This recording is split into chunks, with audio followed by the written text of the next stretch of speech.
It was cold, rainy evening in London. The streets of Covent Garden slick with puddles that reflected the glow of gas lamps. The sudden downpour had driven a mixed crowd to take refuge under the wide stone portico of St. Paul's Church, its tall columns and overhanging roof offering a little shelter from the storm. At one side stood Eliza Doolittle, a young flower girl of about 20, clutching a basket of violets and calling out in a rough Cockney accent. Her voice, though musical, was harsh to refined ears. Nearby stood Mrs. Ainsford Hill with her children Clara and Freddie, waiting impatiently for a cab. Freddie dashed out into the downpour, only to return drenched and empty-handed,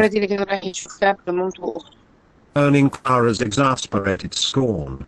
Leaning in the shadows was Professor Henry Higgins, notebook in hand. A brilliant but arrogant master of phonetics, Higgins scribbled down Eliza's words with fascination. Listening closely, he declared to the astonished bystanders, "In 6 months, I could pass this flower girl off as a duchess at an ambassador's garden party." At that moment, Colonel Pickering, a courteous gentleman and fellow student of language, stepped forward. Soon the two scholars were deep in conversation, while the Ainsford Hills departed in their long-awaited cab. Eliza, however, had heard Higgins's boast, and it planted a daring thought in her mind. The very next day, she arrived at Higgins's Wimpole Street home. She was determined to change her life. With her eager savings, she offered to pay for lessons so she might someday work respectably in a flower shop. Higgins laughed, but Pickering, intrigued, proposed a wager. If Higgins succeeded in transforming Eliza into a duchess-like lady in 6 months, he would cover the cost. The challenge was accepted. From that day forward, Eliza's training began. Higgins set about reshaping her speech and manners with relentless precision. Eliza was made to repeat sounds for hours.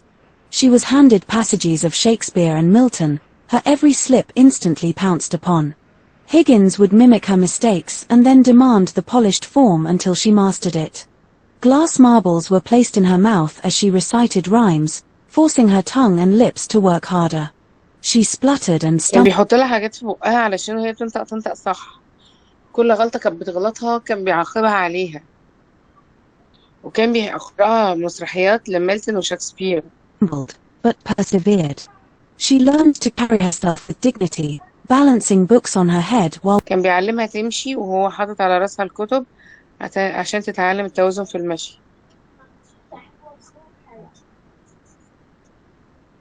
walking the length of the room.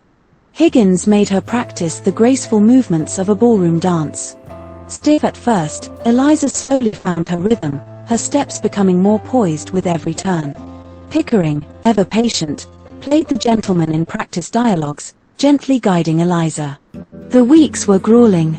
Eliza's jaw ached from endless repetitions, her nerves frayed by Higgins's impatience. Yet she pressed on, driven by the dream of becoming something more than a flower girl. Before her first test, Eliza was taken to Mrs. Higgins's drawing room. The kind lady asked about her comfort, while Eliza answered in her new accent, though Cockney slipped through. Higgins frowned, but Mrs. Higgins smiled, seeing her effort. Her true trial came later that day, at Mrs. Higgins's at-home gathering. Society ladies filled the room, and Eliza entered, dressed simply but with poise. Mr. Higgins whispered final instructions into her ear.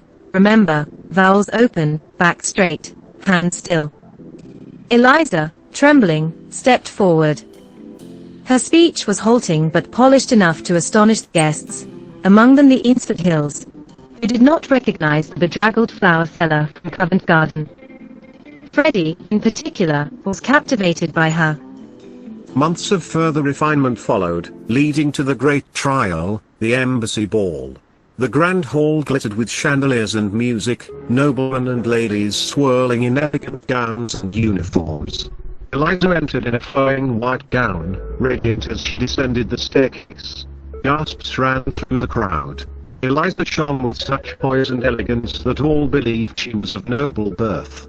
When she was led onto the floor by a young gentleman and began to dance, her movements were graceful, her every word charming.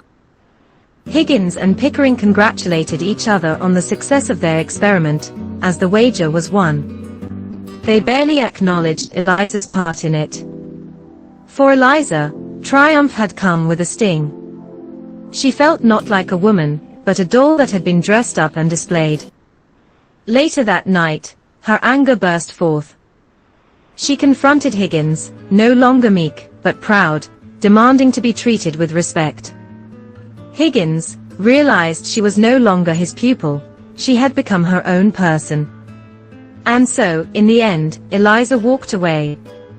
No longer the drenched flower girl shivering under the portico, but a woman who had remade herself through perseverance, courage, and pride.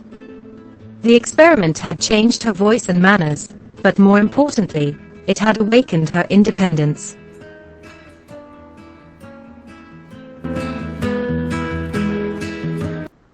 بصوا بقى الفيديو الصغنن اللي جاي ده خالص بيورينا كلمة باجميليان جت منين أصلا.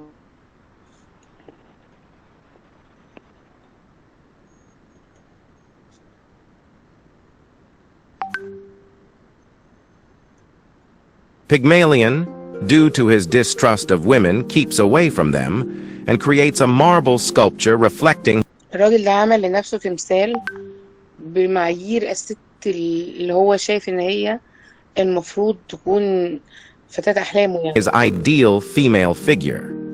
He sculpts the statue so realistically and beautifully that he names her Galatea and falls سماها جالاتيا والراجل ده كان اسمه باجميليان. in love with her. He prays fervently to Aphrodite, بدأ يحبها والأسطورة بتقول إنه حبه اداها حياة. طبعا ده غلط. expressing his admiration and desperation. Aphrodite sees this pure and deep love and brings the statue to life, infusing it with a وطبعا لما بقت حية بقت ست واتجوزوا وعاشوا في تبات ونبات والكلام ده كله. real woman's soul. Galatea is now brought to life as a real woman, and she and Pygmalion live happily ever after. Pygmalion live happily ever after يعني عاشوا في تبات ونبات خلفوا صبيان وبنوتات. اوكي يلا بقى هنتكلم على الدينجرز بتاعت الاي اي. مين هيبدأ كلام؟